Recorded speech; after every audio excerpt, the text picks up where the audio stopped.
بسم الله الرحمن الرحیم. الحمد لله رب العالمین.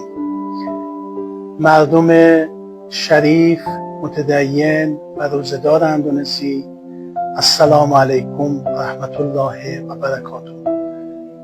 وظیفه خودم میدونم که فرا رسیدن عید سعید فطر رو به همه شما روزداران عزیز که یک ماه خدا رو روزداری کردید تبریک عرض بکنم. الان که کشور من تحت بمباران‌ها و حملات دشمن صهیونیستی و امپریالیسم آمریکا قرار داره، از خدا میخوام که در این عید سعید فطر به همه دنیا صلح، ثبات، امنیت و آرامش اعطا بکنه و انشالله شما مردم اندونزی، مردم ایران و تمام مردم دنیا بتونیم در صلح و آرامش در کنار همدیگر زندگی کنیم.